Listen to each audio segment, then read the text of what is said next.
Olá, meu querido irmão, olá, minha querida irmã.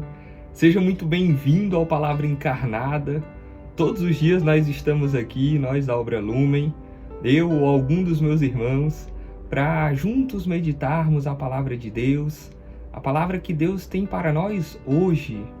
Então hoje, nesse dia 1º de agosto, começando um novo mês, para muitos começando aí o semestre letivo, esse segundo semestre, vamos juntos nessa terça-feira meditarmos, mergulharmos naquilo que Deus quer falar para mim e para você neste dia. Estamos reunidos em nome do Pai, e do Filho, e do Espírito Santo. Amém. Vinde, Espírito Santo, vinde por meio da poderosa intercessão do Imaculado Coração de Maria, vossa amadíssima esposa. Vinde, Espírito Santo, vinde por meio da poderosa intercessão do Imaculado Coração de Maria, vossa amadíssima esposa. Vinde, Espírito Santo, vinde por meio da poderosa intercessão do Imaculado Coração de Maria, vossa amadíssima esposa. Vamos juntos para o texto bíblico. Naquele tempo, Jesus deixou as multidões e foi para casa. Seus discípulos aproximaram-se dele e disseram: Explica-nos a parábola do joio. Jesus respondeu: Aquele que semeia a boa semente é o Filho do Homem. O campo é o mundo. A boa semente são os que pertencem ao reino. O joio são os que pertencem ao maligno. O inimigo que semeou o joio é o diabo. A colheita é o fim dos tempos. Os ceifadores são os anjos. Como o joio é recolhido e queimado ao fogo, assim também acontecerá no fim dos tempos. O Filho do Homem enviará os seus anjos, e eles retirarão do seu reino todos os que fazem os outros pecar, e os que praticam o mal, e depois os lançarão na fornalha de fogo. Ali haverá choro e ranger de dentes. Então os justos brilharão como o sol no reino de seu Pai. Quem tem ouvidos, ouça. Palavra da salvação, glória a vós, Senhor. Meus irmãos, nesse evangelho de hoje, narrado pelo evangelista Mateus, lá no capítulo 13, a gente vê Jesus ali falando por meio de parábolas já há algum tempo. Essa é uma das características de Jesus quando ele vai ensinar. Ele usa elementos que aquele povo daquela época, eles tinham muita propriedade, eles viam ali no dia a dia, e Jesus ele ia dando exemplos muito concretos. Ontem, no Palavra Encarnada do dia 31 de julho, a gente escutava a Gisele lendo e falando um pouquinho sobre algumas parábolas, e um pouco antes, Jesus tinha falado sobre essa parábola aqui, parábola do joio e do trigo. Foi o Palavra Encarnada de um tempo atrás, de um domingo, do dia 23, em que o Edwin fazia essa reflexão. Então, aqui não tem a parábola em si, mas tem a explicação. É muito legal a gente ver aqui Jesus ensinando. Eu, particularmente, eu sou professor, e é muito bonito ver Jesus explicando, ver Jesus ensinando. Para mim, toca de uma maneira muito especial. Então, o texto bíblico de hoje, ele é muito claro. São as palavras de Jesus explicando a parábola. Então, eu vou retomar aqui um pouquinho do que era essa parábola. Jesus, ele contava que um homem, ele veio semear, e ele semeou uma boa semente numa terra. Um homem veio semear uma boa semente numa terra. E era uma semente de trigo, o trigo que vai alimentar, que vai gerar o pão, tão famoso, e Jesus ele fala tantas vezes ali do pão, no Pai Nosso ele vai citar o pão também. Então a boa semente, o trigo, ela é semeada, ela é plantada naquela terra, mas durante a noite, no escondimento, no escondido, nas trevas ali, também é semeada a semente de joio. O joio também é semeado por um inimigo daquele homem que semeou a boa semente. Então, os empregados, quando eles veem aquilo, né, um tempo depois, e eles veem que, peraí, uma boa semente foi semeada pelo dono da terra, mas aqui está crescendo também algo estranho, algo diferente. E aí eles vão perguntar para o dono, porque eles queriam logo arrancar, né? Mas o dono, ele pede para ter paciência, ele pede para ter calma, que as duas vão crescer, e aí no momento certo elas vão ser colhidas, elas vão ser ceifadas. Então Jesus aqui, ele está dando nome a cada uma das coisas, né? Então ele fala claramente, aquele que semeia a boa semente é o Filho do Homem, ou seja, é ele mesmo. É o próprio Cristo que semeia a boa semente. Eu e você, com a graça de Deus, durante o nosso dia, durante as nossas semanas, durante esses nossos anos de vida, nós fazemos coisas boas. Nós agimos com uma boa intenção e com uma retidão, e tudo isso foi semeado por Deus no nosso coração. Talvez até antes da nossa experiência com Deus, talvez antes da gente ter uma noção disso, mas tudo isso que é bom, que brota do nosso coração, tem ali essa semente plantada pelo próprio Cristo, pelo próprio Jesus. Olha que coisa linda, olha que coisa bela, né? Mas, além das sementes boas que Deus ele coloca em nós, também foi semeado, né, não por Deus, mas pelo inimigo. E Jesus, ele dá nome aqui, né? Ele fala que o inimigo que semeou o joio é o diabo. Então está muito claro que o mal também existe, que o diabo também existe. São as palavras do próprio Cristo aqui.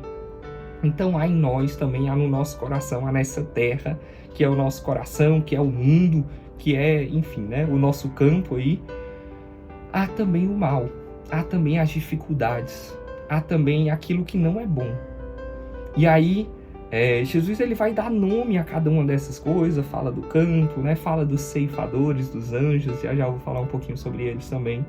Então, essa boa semente, esse trigo, o trigo que alimenta, e é importante a gente lembrar que o próprio Jesus, ele é o grão de trigo por excelência, porque o Jesus, né, assim como o grão de trigo, o grão ele precisa morrer para alimentar, e Jesus ele morre na cruz, mas ele não para na morte, ele ressuscita.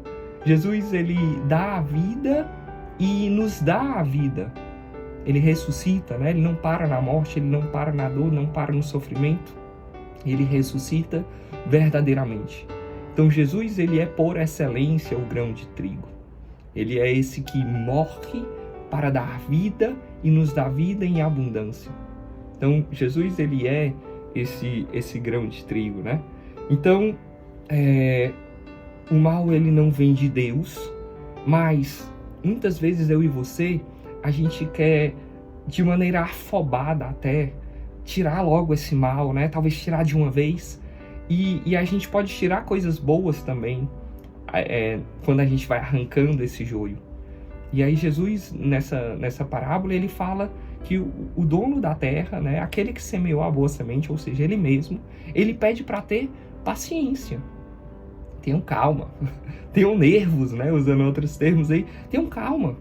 Na hora certa, no momento certo, vai ser ceifado, deixar crescer, e aí no momento certo vai ser ceifado, vai ser separado, e aí vai ser jogado, sim, né, na fornalha, aquilo que é ruim, aquilo que é mal, aquilo que, aqueles que semeiam essa má semente.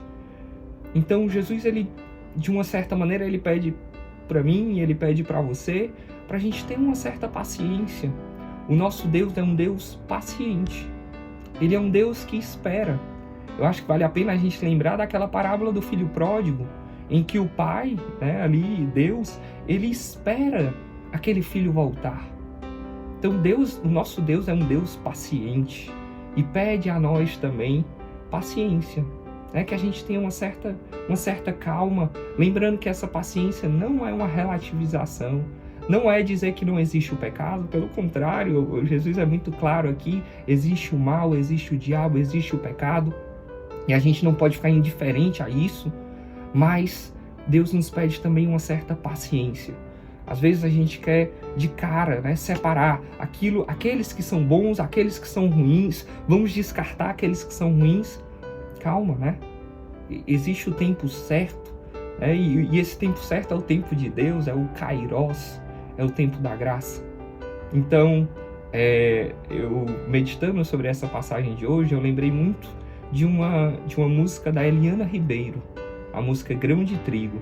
Se você não conhece, ou se você conhece, eu acho que é uma boa música para nós rezarmos no dia de hoje. Para nós sermos como esse grão de trigo. Esse grão de trigo que vai alimentar.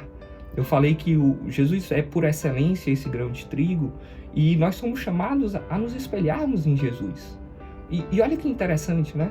O comecinho da passagem de hoje fala que Jesus, depois de falar às multidões, ele vai se recolher em casa e os seus discípulos pedem para ele explicar a parábola. Ou seja, é um momento íntimo de Jesus com seus discípulos. Então, é um momento de nós nos configurarmos a Jesus. É um momento de nós sermos como o Cristo. E o Cristo, ele é como um grão de trigo, que morre, né, para suas vontades, que morre ali para dar vida, para alimentar uma humanidade que tanto precisa. Então eu e você, nós somos chamados a isso, a morrer para as nossas vontades, para os nossos vícios, para esse mal semeado pelo inimigo.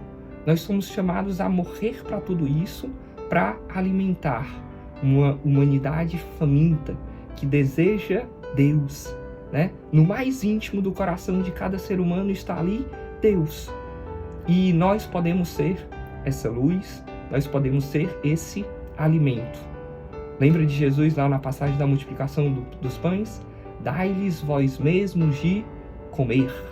Então nós somos chamados a saciar, não com a nossa própria comida, não com a nossa própria carne, não com a nossa própria luz, mas com a luz de Deus, com o alimento de Deus, com o pão descido do céu, o pão vivo que Deus nos dá. E aí, para encerrar essa nossa meditação de hoje, esse nosso Palavra Encarnada, falar do anjo da guarda. É citado os anjos aí na passagem.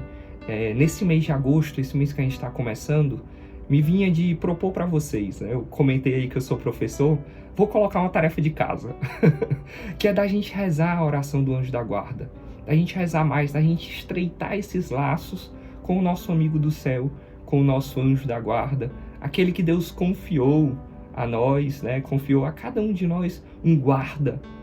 Coloquemos ali, pedindo a intercessão, pedindo a ajuda do nosso amigo lá do céu, do nosso anjo da guarda. Então hoje, e sempre que possível, rezemos a oração do anjo da guarda. Santo anjo do Senhor, meu zeloso guardador, se a ti confiou a piedade divina, sempre me rege, me guarde, me governe, me ilumine. Amém. Em nome do Pai, e do Filho, e do Espírito Santo. Amém. Deus abençoe, meus irmãos.